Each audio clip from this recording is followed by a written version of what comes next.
best I can with it. I had to remind you to come here. I don't Yeah. Have you done anything? I actually just got locked in the hallway. I didn't have my phone. It's like the Pentagon around here. You got to have a card to go everywhere, you know. So, anyways. Doing good. All right. Time's yours. Yeah.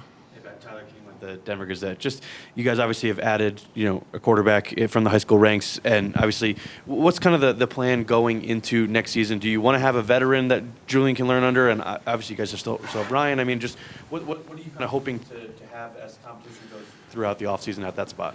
Yeah, I think we need to do our very best to get the best players in here at that position, and we want to be a little bit greedy about it. I mean, we obviously Juju's future is unbelievable, and I'm certainly very looking forward to working with him. And he's got a bright future, and we'll see how quickly that happens. But at some point here, I think we need to add another quarterback. We have a target. Maybe a guy with 1 year left, and the recruiting's going very well. So I think you might see that happen. There's been changes. I think I'm learning this for the first time. This only being my second cycle through this, but every year now you kind of reconstructing your roster. And it happens at all positions, and especially the most key position in my mind of quarterback. And so we're going to do everything in our power to make sure we've got the best players in the best room possible to represent Colorado football. Brian, go ahead. Hey, Pat. Brian Howell, to the camera. You obviously, throughout your offense, I mean, there's a lot of fluctuation on the line and some injuries Sure. and things like that. But you look at it, you had the Heisman Trophy winner and the guy who was also 8th in the Heisman voting. How much fun was that to work with those guys? And is there a sense of pride for you knowing that you got to coach these guys and work with them? Yeah, it was really an honor. I was one of the guys that didn't get a chance to go to New York because we had recruits on campus, but we were all in the hotel lobby watching it. And an event like that kind of brings a tear to your eye because on the backside of this thing, and behind the scenes, we get to see on a daily basis, how impressive Travis is. And if I was involved in the voting, there would have been 5 guys sitting there, and that 5th guy would have been second. All right, that's the way I see it. And because they're just very special people, and to be able to work with them and help them do what they do, it was great. And then there was the other visual when you had Travis with Coach Prime and Shedeur. Those are the 3 most influential people that have helped reestablish winning back here at Colorado. And so to see that visual, I thought was a great deal. Hey, Coach. Leo Barabascova, Sports. As a play caller, what do you feel you learned or changed as the season went on, and how are you going to apply those changes towards next season? Yeah, I think every job I've ever worked, I've learned things where I said, damn, I wish I'd have known that in my last job, right? I think that's part of growth. And by, my journey bringing me here to college, being able to play in 4 wide receiver, 4 open sets, I think is, it opened up my brain a little bit in terms of exciting stuff that you can do to move the ball.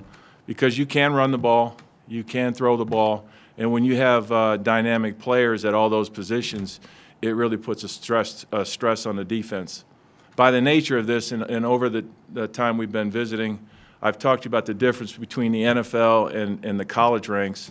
The NFL, and the college, it's really roster design, right? You have more big people, they're tighter formations. Sometimes there aren't as many yards there, aren't as many explosive plays. But having been, in fact, I was watching the Eagles play the Steelers this weekend, and there was one play where when you get tight against the Steelers, they can wallop you, right? But there was one play where I saw them in 4 open, and they ran a simple draw, and there was a lot of room in there. And so, I think it applies to both leagues, and I wish I knew more in detail about how to play that way and how to call it that way in one of my previous jobs. Hi, Coach. Adam Tiger, 24/7 Sports. With Julian Lewis, you talked about his potential. When you evaluated him compared to other 2025 quarterback recruits, what was it that kind of made him stand above those other guys? Well, he's highly productive. He does all the things you need to see as a quarterback. He's a great decision maker. He has a real sense of timing. He's a very accurate passer. He has a heroic nature. You know, he has all those things you're looking for. And then as you get to know the person, you know, you get to know the man, you know, he really was one of those guys that you want to work with and help develop. And so, you know, that all gives a young man a bright future. But, you know, like, unlike anything else in this world, he's got to put the work in. And so if he does the things that he's done in high school and it continues to improve at this level, then he will have a bright future. Hey, Coach. Pat Rooney, Boulder Daily Camera. I'm wondering, with Shedeur Sanders going into this last game for him, what's been the biggest area of growth for him between, you know, maybe walking off the field at the end of last year and to this point this year? Yeah, I don't know. I can't really speak to last year too much. It was a blur. But having really been able to sink in on this year and be with them, you know, I know that last game was very emotional for the Sanders. Being their last home game, I was really excited for Shedeur to throw 5 touchdown passes and a 52-0. If you saw me, though, I kind of came unglued. We had 1 touchdown called back on a, I would call it a very questionable call. I'd probably get fined, I guess. That would have given, and I'm not really into the numbers of things because we won the game, but that could have been his 6th touchdown of the game. And at that point, I guess I was trying to be a little greedy. And, you know, so I was bummed out when it got called back. So for the people I was communicating with, I apologize for my language. But, you know, I just have a real appreciation for the player and the person. And, man, he's got a bright future, you know. If one of these NFL teams doesn't select him, then I think they're taking the second-best quarterback. That's just my opinion.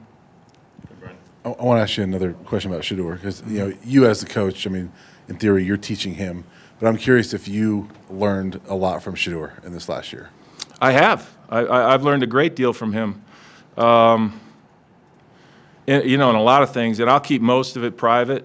But, you know, I think the big thing is you know, even Tiger Woods needed a caddy, right? So as a coach, you know, even Tiger Woods had to be reminded, you know, hit the 6-iron.